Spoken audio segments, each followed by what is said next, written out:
Hi there, Jack here from the Washboard Resonators, and today's video is about how to have an effective practice session. So for me, there's the two most important things when I sit down to practice are breaking my practice down into different sections and limiting how long I practice each of these sections. I'll go into a bit more detail about what I mean from that shortly. So the most important thing, there's this myth of just do as much practice as you can, and that's the best thing to do. But if you're practicing effectively, because there's no point playing something you can play already and thinking that you're working effectively on it. You've got to be working on goals to move forward, and that's why. So some tips I give you when you're trying to come up with what you're going to work on in your practice session. Try and write down small, achievable goals that you're trying to work through. Notice what time of day you're most effective. That's the time most concentrating, because that's the time you want to be practicing really. Time your sections. So in a minute I'll go into how I break up a practice session, and you want to work on these sections for as long as you feel that you're being effective. So 10 minutes, 15, 20, half an hour, whatever you think you're still concentrating and working well on, and then stop that section and move on to another, or come back to it later if you feel you've got more to work on. But therefore that means you shouldn't just start noodling and messing around and playing things you already can, because you're still concentrating for that little time limit.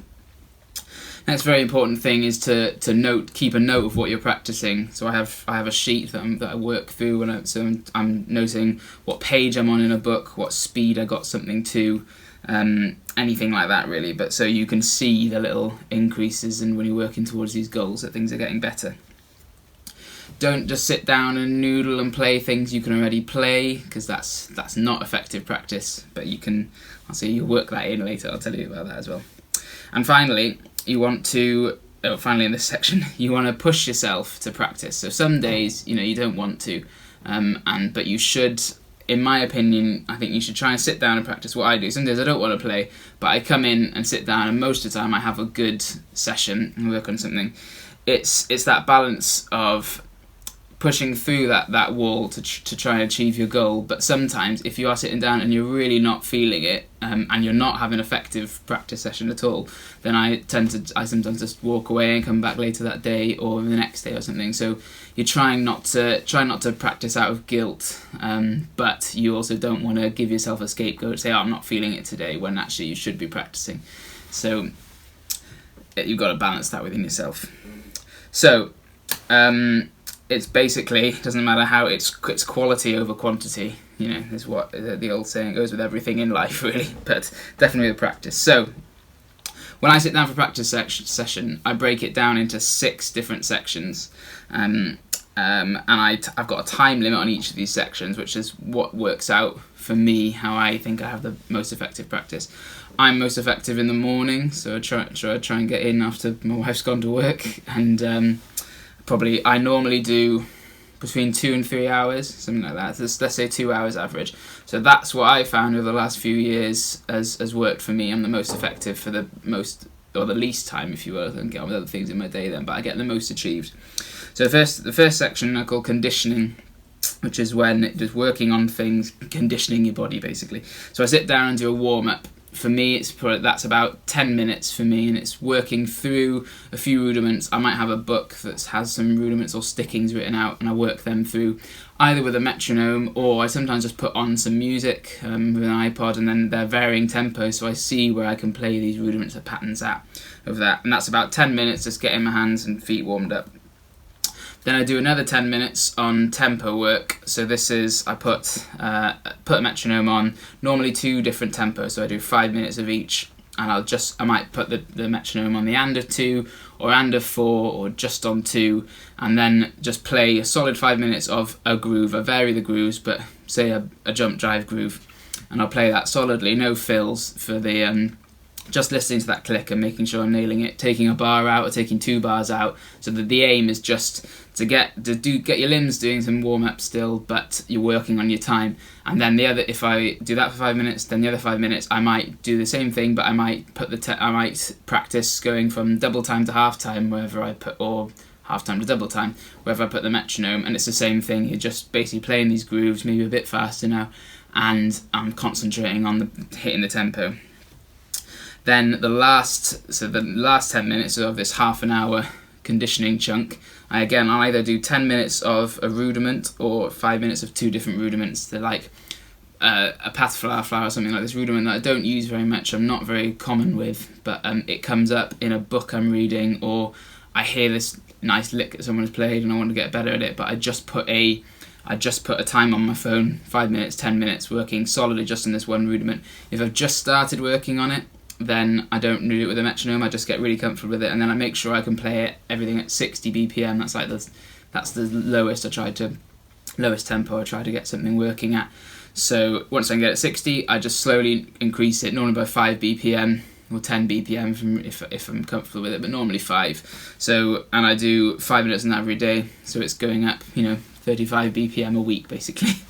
And that's a nice, you can see yourself increasing, but you can still really concentrate on whether you're getting that rudiment and the accents right. So that's my first half an hour chunk.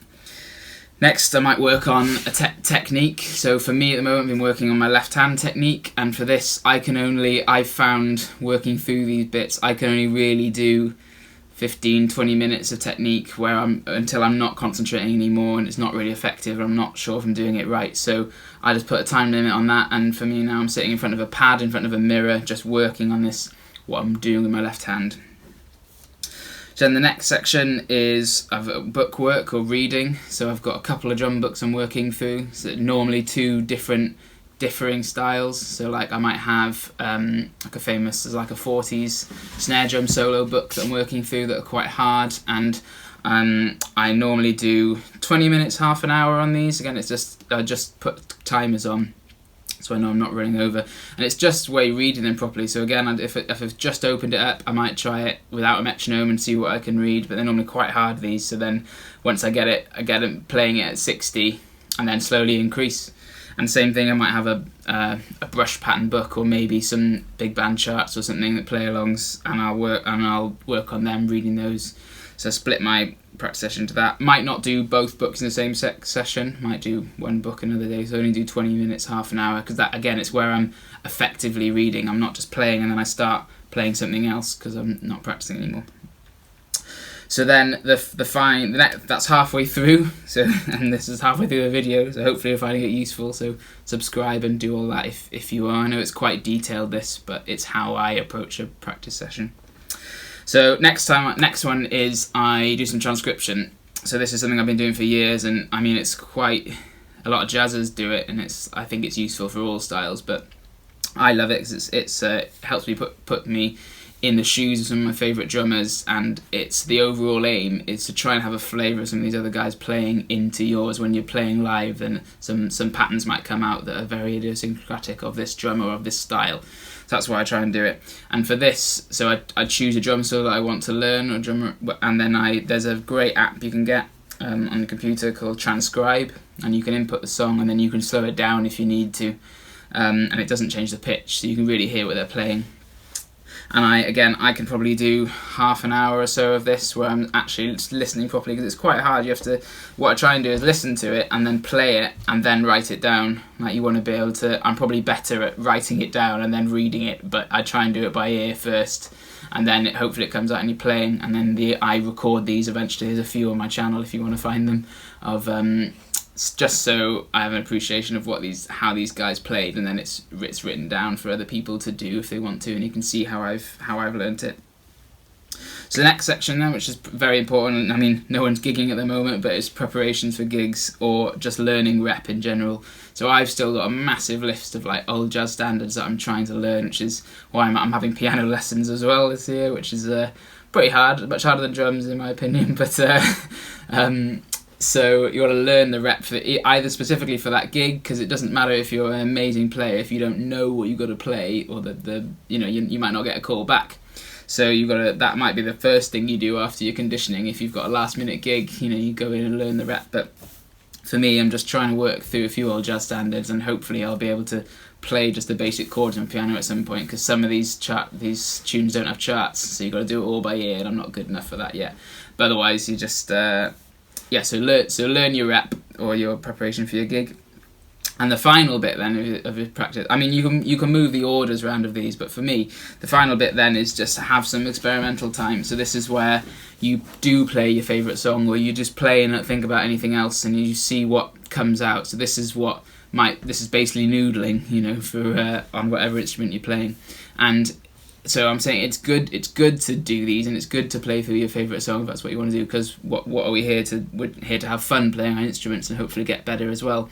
But you want to limit it. You don't want to be doing every 10 minutes you're practicing. You don't want to be doing 3 minutes of noodling, because then you're only doing 7 minutes effective. So you just want to limit that noodling time. And then, like for me, when I play, I might just play like a Gene Krupa inspired solo or something, but and the pattern comes out that I really like, and I try and write it down, or I want to play something and it doesn't come out, and I say, oh, what am I trying to play? And I work it out, and then I write that down, and that might be what I work on in my conditioning for the next couple of weeks. Instead of doing those 10 minutes rudiments at the end, this rudiment I can't play, I might try and learn this pattern that I couldn't play, and then so it all kind of feeds back into itself.